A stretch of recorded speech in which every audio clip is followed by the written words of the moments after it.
in revision, let's start the lesson number 1, living world and the classification of the microbes. Okay, अब ये lesson देखेंगे. तो now ये see, can you recall this part is cancelled and in history जो history लिखा हुआ that also cancelled. It is not in your portion for the asking the question पूछने के लिए नहीं है. Can you recall this are related to your previous knowledge. क्या ये पहले जो स्टडी किया है in standard 7, this is related to the standard 7 six etcetera. Now biodiversity and need of classification. So first of all we have to understand the biodiversity. Okay, the different varieties of the plants and animals that exist, or you can say present on the earth, is called as the biodiversity. Okay, तो biodiversity का मतलब क्या है कि बहुत ही huge variety के जो plant और एनिमल्स जो अर्थ पे मौजूद है, जो पाए जाते हैं, उनको ही हम क्या बोलते, biodiversity. And need of the classification, और उनको क्लासीफाई करने की ज़रूरत क्यों है. अब देखो, ये the living things which are found on the earth is having the many millions of species. अब उनका जो क्या है, ये कई मिलियन स्पीसीज है. तो to remember their features, their characters,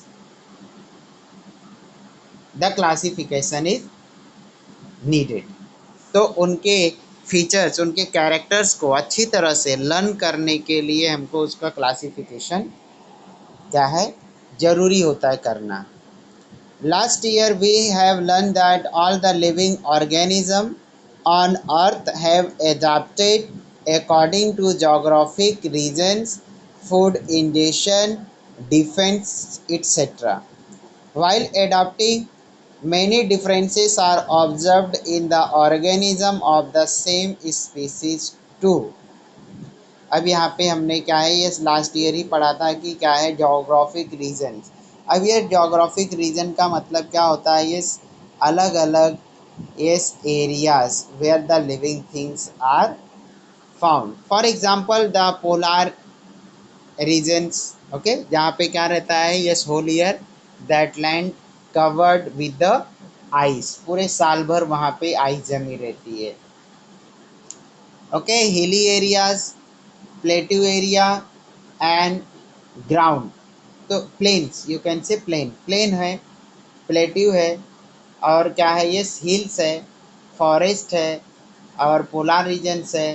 तो इस तरह का क्या है, डिफरेंट डिफरेंट जोग्राफिकल रीजन्स होता है. And according to that organism क्या करते, डिफरेंट टाइप के एडाप्टेशन खुद के अंदर लाते वहाँ पे सरवाइव करने के लिए. अब उसके लिए क्या है, ये या तो ये डिफेंस के लिए और अदर पर्पज़ के लिए, फॉर एग्जांपल फूड के लिए, ये मीटिंग के लिए क्या है, वो डिफरेंट टाइप के एडाप्टेशंस लाते हैं. इवन दो ये animals of same species having the difference characteristics. अब देखो, फॉर एग्जांपल ह्यूमन बीइंग. अब ह्यूमन बीइंग ही है तो क्या है, ये each and every human being is not having the same characteristics. Okay, not exactly same characteristics, some characteristics are similar and there are some differences also. For example, pieces. Okay, pieces means fish, मछली वाली जो categories है. तो now yes, some are small, some are giant, some are using their tail fins to defend themselves, some are yes using that for swimming. तो वही जो tell fins है और जो अदर फिन्स है, तो कुछ मछलियाँ क्या करती है, उसका यूज खुद को डिफेंड करने के लिए करती है, खुद को बचाने के लिए करती है. तो कुछ मछलियाँ क्या होती है, उसको स्विमिंग करने में यूज करती है. तो इसीलिए क्या मेंशन किया है, many differences are observed in the organism of same species too. Same species में भी मेनी डिफरेंसेस क्या है, ये हम लोगों को दिखाई देता है. And this is because of the adaptation. Okay, for example human being, those who are living in the Himalayan regions, तो yes they shows some differences than the us. Okay, जो हम लोग हैं. जो हम लोग क्या है ये मुंबई में सी शोर के नज़दीक है। तो हम में और उनमें क्या है ये डिफरेंसेस है। ओके, उनकी हाइट ज़्यादा होती है, उनको क्या है ये ठंड ज़्यादा बेयर करने की, बर्दाश्त करने की एबिलिटीज़ होती है, और हम लोगों में इस तरह की कम एबिलिटीज़ है। तो even though yes all human being are human being, but during the adaptation, certain changes is brought in that organisms. उस organism में कुछ changes आ जाते हैं। According to 2011 census, अब ये census क्या है? Counting, okay? तो when we say the population census, जब पॉपुलेशन सेंसस बोलते हैं हम लोग तो क्या होता है, yes the human beings numbers are counted. तो उसमें क्या है, ह्यूमन बींग का नंबर काउंट होता है। And we know that in India every 10 year, after every 10 year there is a population census. तो यहाँ पे क्या होता है, कितने हिंदुस्तान में यस क्या है और भी ज़्यादा पॉपुलेशन इंक्रीज हुआ है उसकी काउंटिंग होती है। तो similarly there are the tree census. Tree census में क्या है, ट्रीज का काउंटिंग होता है। तो according to 2011 census, around 87 million species of living organism are found on the earth, including land and sea. अब देखो ये 2011, this is not related to the human being census, this is related to the census of the living things. जितने भी type के living things है अर्थ पे जो इस टाइम प्रेजेंट है वो अबाउट 87 मिलियन है। Okay, understood. Now 1 million, 1 million का मतलब होता है कितना, 10 lakhs। ओके, तो नाउ 87 इंटू 10, 87 इंटू 10 मतलब कितना हो गया, 870 lakhs। Okay, 870 lakhs। तो 870 लाख क्या है अलग अलग स्पीसीज अर्थ पे ये पाए जाते हैं अकॉर्डिंग टू सेंसस 2011। अब इसमें क्या है, ये किस जमीन पे पाए जाने वाले, समुद्र में पाए जाने वाले सभी को काउंट किया गया इसमें। Okay, not only the species which are found on the earth including the sea also, not only the land, जमीन को ही सिर्फ नहीं बल्कि सी पे, मीन तो ओवरऑल जो अर्थ है, अर्थ पे जो पाए जाते हैं इतने हैं। To study such a vast number, अब इतने सारे लोगों के बारे में स्टडी करना, वास्ट मतलब क्या है, बहुत ही क्या है, ज़्यादा बड़ा। ओके, उसको क्या बोलते हैं, वास्ट। जो बहुत दूर तक फैला हो उसको क्या बोलते हैं, वास्ट। तो yes, to study such a vast number it was essential to divide them into groups. तो इतने वास्ट वेराइटीज ऑफ एनिमल और प्लांट अर्थ पे प्रेजेंट है तो उनके बारे में स्टडी करना क्वाइट डिफिकल्ट है। तो that's why to it is essential to divide them into group. So groups and sub groups are created considering the similarities and differences among the living organism. तो इस तरह से ग्रुप सब groups बनाए गए by observing their similarities and differences in them। उनके बीच में similarities क्या है और differences क्या है उसको ऑब्जर्व करके उनका ग्रुप और सब ग्रुप बनाया गया। The process of dividing living organism into groups and sub group is called as the biological classification. अब इस तरह से क्या है, डिवाइडिंग और yes making the group of the living organism into group or subgroup is called as the biological classification. Robert Harding Whittaker 1920 and 1980 was an American ecologist. In 1969 he divided living organism into the 5 groups। तो क्या किया ये से Robert Hardinge ने क्या किया, जो living things हैं उनको 5 ग्रुप्स में क्लासीफाई किया। अब what are that 5 group? Okay, ये क्या है, 5 ग्रुप है क्या? Yes Altamas, what do you want to ask, क्या पूछना है आपको?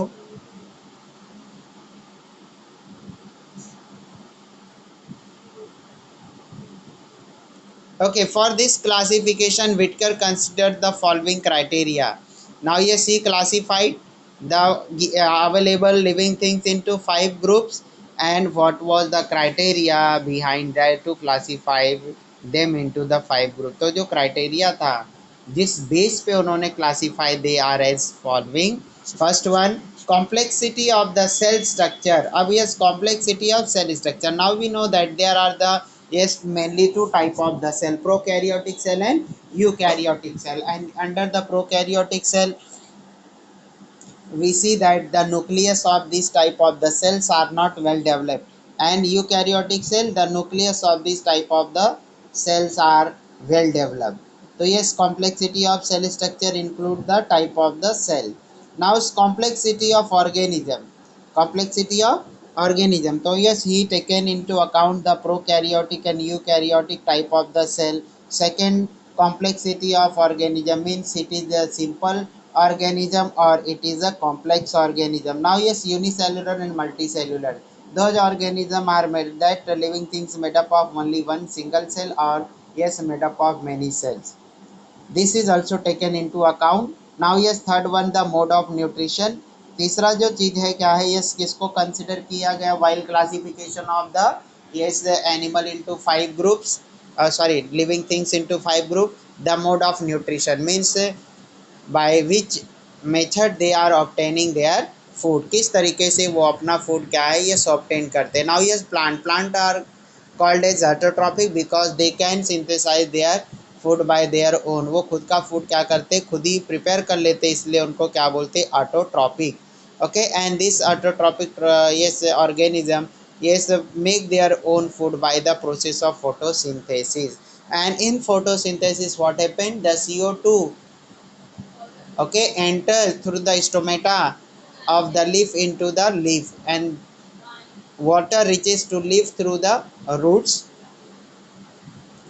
that are observed by the root and through the yes cells which conducting cells which are present in the yes that plant, and using the sunlight and chlorophyll present in the cell, that carbon dioxide get converted into the glucose and oxygen gas is released. So this is the photosynthesis process.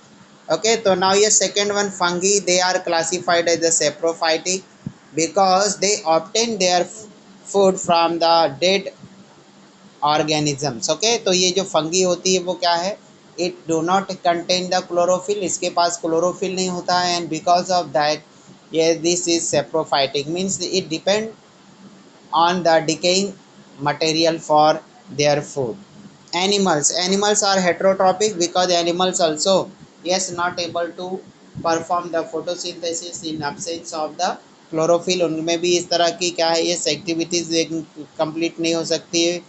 That's why they dependent on the plant and other living things for their food. That's why they are heterotrophic. तो ये क्या है, ये भी heterotrophic कहलाते हैं. तो yes, mode of nutrition में what we have seen, yes autotrophic nutrition, saprophytic and heterotrophic. Now yes, fourth one, the lifestyle.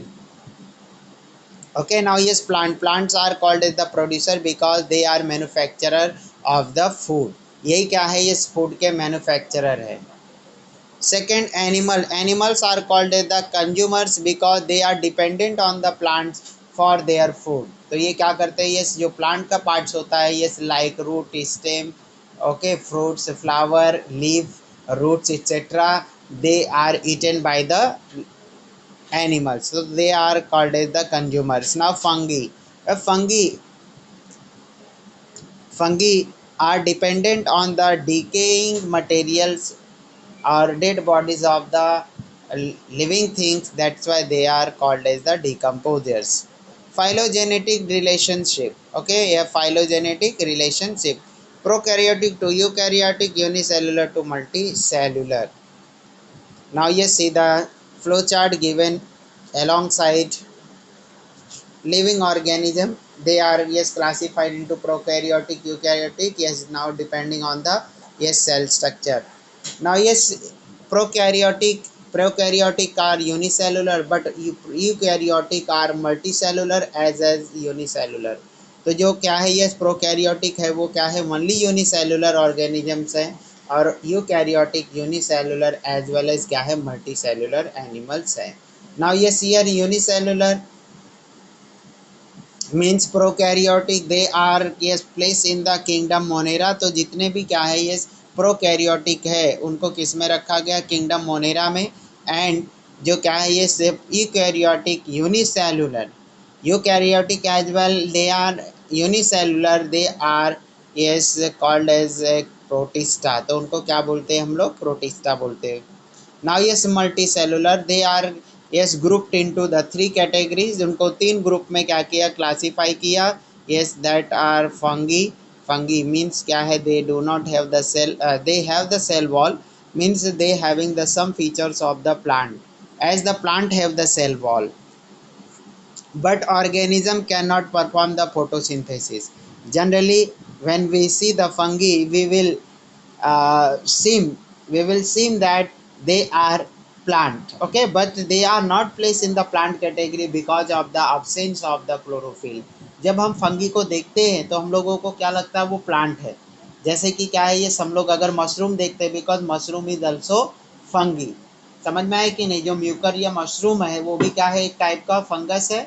तो वो फंगस क्या है, देखने से हमको क्या लगता है, प्लांट, बट वो हम लोगों को कैसे कलर में दिखाई देता है, वाइट कलर में दिखाई देता है, because yes chlorophyll is absent in them.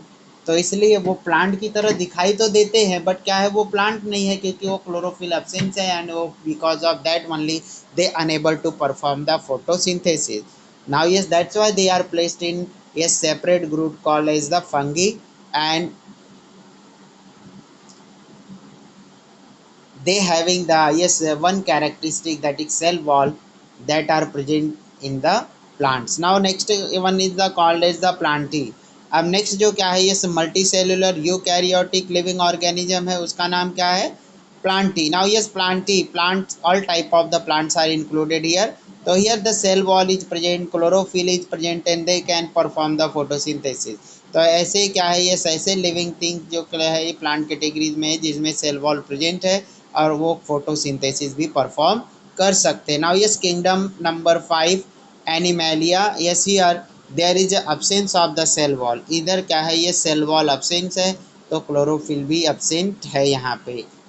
Okay जैसे कि फंगी में भी अब्सेंट था, लेकिन यहाँ पे भी क्या है, ये क्या अब्सेंट है, yes chlorophyll as well as cell wall. तो that's why yes animals are consumer. तो ये क्या होते हैं, कंज्यूमर होते, दूसरे के ऊपर डिपेंड होते for their food. Okay let's see the next page. Now yes we will study in detail about the kingdom Monera. थोड़ा सा डिटेल्स में देखेंगे किंगडम मोनेरा के बारे में, and some living organism which are included in the kingdom monera, their pictures are given alongside in the figure 1.2. okay now yes we have one activity is given over here. Take a small drop of the curd or buttermilk on the clean glass slide. तो क्या करना है इस activity में, clean glass slide लेना है. Okay glass slide you might have seen. okay it is a rectangular in shape and transparent glass. On that transparent glass called as the glass slide we have to take a drop of curd. एक क्या है, दही का एक drop लेना है, और butter milk या तो छाछ का क्या लेना है, एक ड्रॉप लेना है उस ग्लास लाइट पे. Dilute it with the little water, and after taking that drop of the butter milk और yes that curd we have to dilute with the little water, means we have to add little water to it. Carefully keep a cover slip, और उसके ऊपर क्या है, ये cover slip. This is square in shape and yes having the smaller thickness as compare to the glass slide. ये क्या होता है, ये स्मॉलर साइज में स्क्वायर शेप में क्या होता है, ये भी कांच का एक पीस होता है जिसको हम क्या बोलते हैं, कवर स्लिप. तो उसके ऊपर केयरफुली कवर स्लिप लगाना, so that air bubble should not enter in making the slides. Carefully keep a cover slip, observe it under the high power of compound microscope. अब इस माइक्रोस्कोप में क्या है, ये जो हाई पावर वाला ये क्या है लेंस है, उसको यूज करके ऑब्जर्व करना. व्हाट डू यू सी, क्या दिखाई देगा. तो now yes what you will see, moving small rod like microbes. You will see क्या दिखाई देगा हम लोगों को, कुछ ऐसे रॉड के शेप के. ओके रॉड मतलब लंबे शेप में हम लोगों को कुछ ऐसे मूव होते दिखाई देंगे. वो जो मूव होते हुए दिखाई देंगे, that living things are nothing but the lactobacilli bacteria. वो लैक्टोबैसिली बैक्टीरिया होती है जो कि क्या है, yes butter milk as well as in the curd it is found. जो इन दोनों चीज़ों में क्या है, यस मिलती है, पाई जाती है. All type of bacteria and blue green algae are included in the kingdom Morera. अब जितने टाइप की बैक्टीरिया है, यूनिसेलुलर बैक्टीरिया जितने भी टाइप की है, और ब्लू ग्रीन अलगी जो है, ये both are kept in the kingdom Monera, दोनों को किंगडम मोनेरा में रखा गया है। Now see the examples which are present in the kingdom Monera. Now yes, first one is Streptococcus pneumoniae. Okay, so this is the yes bacteria which causes the pneumonia in the human being. Clostridium tetani. So now this Clostridium tetani cause the tetanus in the human being. Treponema pallidum. Okay, ये Treponema pallidum है. Now yes, next one, Vibrio cholerae. This bacteria causes the yes cholera when it entered through the contaminated water in the living things. Okay, जो living organism है like human being है, तो उसके अंदर जब vibrio cholerae क्या होती है, एंटर होती है कंटेमिनेटेड वाटर की वजह से, तो this bacteria causes the yes cholera. Salmonella typhi. Now yes, जो ये है सॉल्मोनेला टाइफी, ये बैक्टीरिया जब एंटर करती है अपनी बॉडी में तो क्या करता है, यस टाइफाइड हम लोगों में यस बीमारी पैदा करती है. Clostridium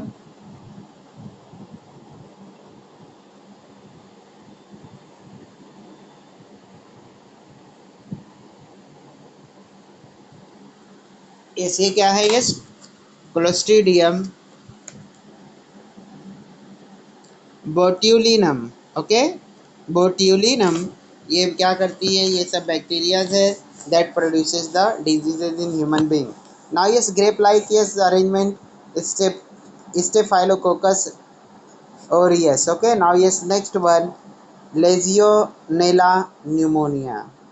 So these are the different living organisms which are placed in the kingdom Monera. So yes, you have to remember some examples that are related to the kingdom Monera. Okay, now see the next yes part of it, that is characteristic of the kingdom Monera. Kingdom Monera की क्या क्या characteristics है. All the organisms are unicellular. So those which are placed in the kingdom Monera all are unicellular. They may be autotrophic or heterotrophic. They may be autotrophic or heterotrophic. Now here the blue green algae, yes, contain the chlorophyll. That's why yes, these algae are autotrophic or heterotrophic, and those which do not possess the chlorophyll and unable to perform the photosynthesis, they are heterotrophic. These are prokaryotic cells without distinct nucleus or cell organelles.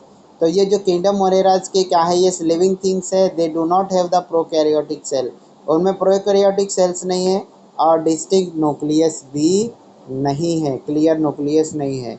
Next one, kingdom two Protista. Okay, अब हम लोग किसकी characteristic और किसके बारे में study करने जा रहे हैं, kingdom protista. Okay, now yes activity, prepare a temporary mount of 1 drop a pond water on a glass slide. अब क्या करना है, as we have done in activity number 1, तो here also we have to take a drop of the water on glass side from the yes pond water. कहाँ से लेना है यहाँ पे पानी, पॉन्ड वाटर से. एक्टिविटी 1 में क्या करना था, कर्ड और बटर मिल्क हम लोगों को लेना था 1 ड्रॉप, तो यहाँ पे क्या लेना है हम लोगों को, यस पॉन्ड, पॉन्ड का वाटर, तालाब का क्या करना है, पानी लेना है 1 drop on glass slide. Observe it under the low power and high power of the microscope, and then we have to observe the it is under the yes low power of the microscope and then the high power of the microscope. You will find some motile microbes with irregular shape. These are amoebas.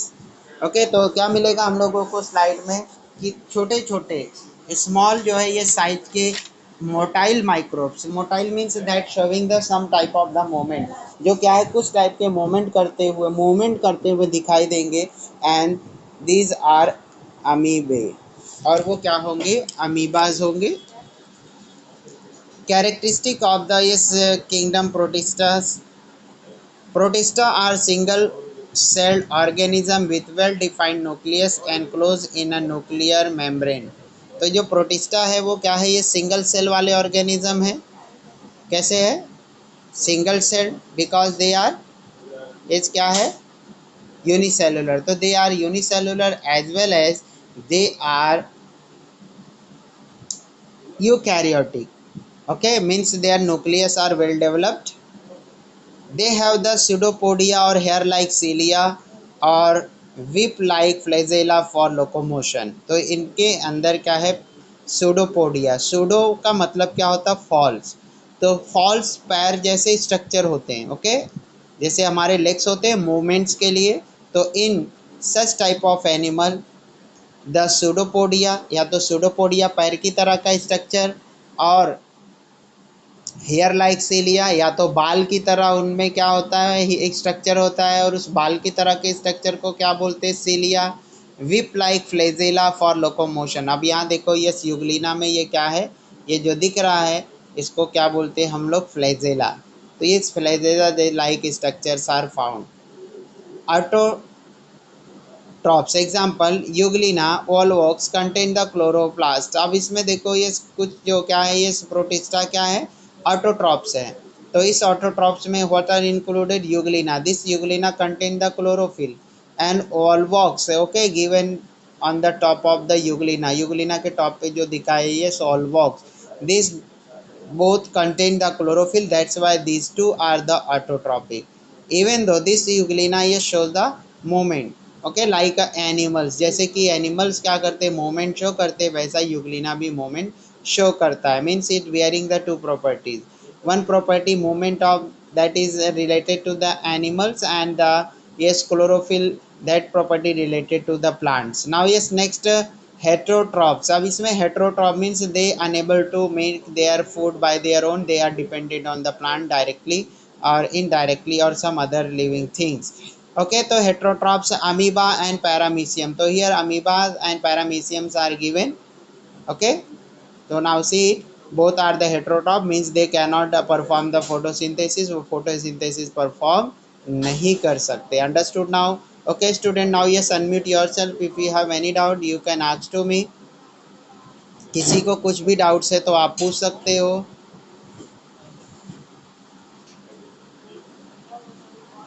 Yes student, now ask the question if you have any doubts. अगर कुछ doubts है तो आप लोग पूछो. किसी को कुछ डाउट्स है स्टूडेंट?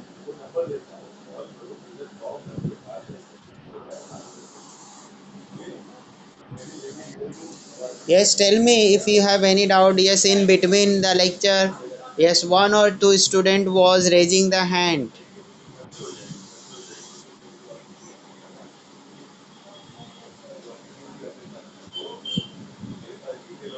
Okay, कोई तो यस क्या कर रहा था, हैंड्स रेज कर रहा था, किसी को कुछ नहीं समझा क्या? Just tell me if you have any doubt, ask to me now. किसी को कुछ डाउट्स है तो पूछो. Okay student, okay, now yes, I am ending the meeting. I think you understood well.